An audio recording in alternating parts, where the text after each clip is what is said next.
হালাল ভাবে ধনী হতে চাইলে সকাল বিকাল একটি দোয়া 7 বার পড়বেন। এটা আমার কথা নয়, নবীজি সাল্লাল্লাহু আলাইহি সাল্লাম নিজে জানিয়ে দিয়েছেন। আবু দাউদ শরীফের 1555 নম্বর হাদিস, খুবই চমৎকার একটি হাদিস। নবীজি সাল্লাল্লাহু আলাইহি সাল্লাম একটি দোয়া শিক্ষা দিয়েছেন, যে দোয়ার মাধ্যমে একজন সাহাবী ধনী হয়েছেন। আপনি ঋণের বোঝা জর্জরিত আছেন, টেনশন, দুশ্চিন্তা, ডিপ্রেশন, ফ্রাস্ট্রেটেড পিপল যারা আছেন, অনেক দুশ্চিন্তা, দুশ্মনের দুশ্মনী, এবং অনেকে আপনার সাথে দুশ্মনী করে আপনাকে ক্ষতি করতে চায়, অথবা আপনি ঋণের বোঝা জর্জরিত হয়ে টেনশনে আছেন, এই একটি আমল করেন। সকালে 7 বার ফজরের নামাজের পরে পড়বেন এবং মাগরিবের পরে 7 বার পড়বেন। আল্লাহ পাক রব্বুল আলামিন আপনার সকল দুঃখ, কষ্ট, টেনশন এবং ঋণের বোঝা দূর করে আল্লাহ আপনাকে সম্পদের মালিক বানাবেন। এটা নবী সাল্লাল্লাহু আলাইহি ওয়াসাল্লাম নিজে বলে দিয়েছেন। আবু সাঈদ খুদরি রাদিয়াল্লাহু তাআলা থেকে হাদিসটি এসেছে, একবার নবীজি সাল্লাল্লাহু আলাইহি সাল্লাম মসজিদ নববীর পাশ দিয়ে হেঁটে যাচ্ছেন। এমন সময় দেখেন আবু উমামা রাদিয়াল্লাহু তাআলা আনহু তিনি মসজিদে বসে বসে জিকির করতেছেন, আল্লাহর ইবাদত করতেছেন। নবীজি সাল্লাল্লাহু আলাইহি সাল্লাম ডাক দিয়ে বললেন, ইয়া আবা উমামা, ও আবু উমামা, তুমি এখন মসজিদে কেন? এখন তো নামাজের সময় নয়। আবু উমামা রাদিয়াল্লাহু তাআলা আনহু দাঁড়িয়ে বললেন, ইয়া রাসূলুল্লাহ, ইয়া হাবিবাল্লাহ, দুশ্চিন্তা, ঋণের বোঝা, টেনশন, এগুলো আমাকে মসজিদে নিয়ে আসছে।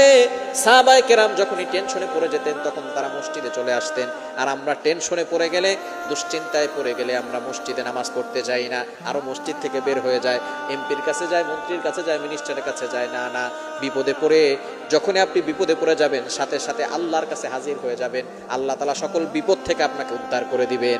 আবু উমামা রাদিয়াল্লাহু তাআলা যখন এই কথা বলেছেন, নবী সাল্লাল্লাহু আলাইহি ওয়াসাল্লাম বললেন, ইয়া আবা উমামা, হে আবু উমামা, তোমাকে একটা আমলের কথা কি বলে দিব না, যে আমল করলে আল্লাহ পাক রব্বুল আলামিন তোমার দুশ্চিন্তা দূর করবেন, টেনশন দূর করবেন, তোমার ঋণের বোঝা দূর করবেন, ঋণ মুক্তির ব্যবস্থা করে দিবেন, এবং আল্লাহ তোমাকে সম্পদ দিবেন, এমন একটা দোয়ার কথা কি তোমাকে বলবো না? তখন সাহাবী বললেন, ইয়া রাসূলুল্লাহ, তাড়াতাড়ি বলেন, সেই দোয়াটার জন্যই তো আমি এখানে হাজির হয়ে গেছি।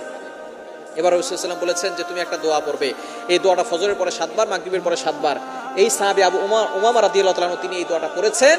কিছুদিন পরে নবীজি সাল্লাল্লাহু আলাইহি ওয়াসাল্লামের জন্য হাদিয়া নিয়ে আসছেন এবং বলছেন, ইয়া রাসূলুল্লাহ, আপনার এই দোয়ার আমল করে আমি ঋণ মুক্তির ব্যবস্থা করেছি, আল্লাহ পাক রব্বুল আলামিন করে দিয়েছেন, এবং আল্লাহ পাক রব্বুল আলামিন আমাকে সম্পদশালী বানিয়েছেন, আমি নিজে আপনার জন্য কিছু হাদিয়া নিয়ে আসছি।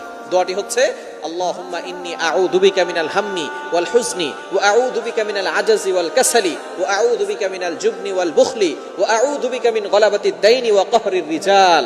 এটা বুখারী শরীফের ভিতরে একটা অন্য রায়াত আছে, আবু দাউদ শরীফের ভিতরে আসছে। আমি আবু দাউদের রিওয়ায়াতটি বলেছি। এটা আপনি আমল করবেন ফজরের পরে 7 বার, মাগরিবের পরে 7 বার। একই সাথে করলে দুশ্চিন্তা, ঋণের বোঝা, টেনশন, সকল ধরনের দুশ্চিন্তা থেকে, অভাব থেকে আল্লাহ তাআলা দূর করে আল্লাহ আপনাকে সম্পদশালী বানিয়ে দিবেন।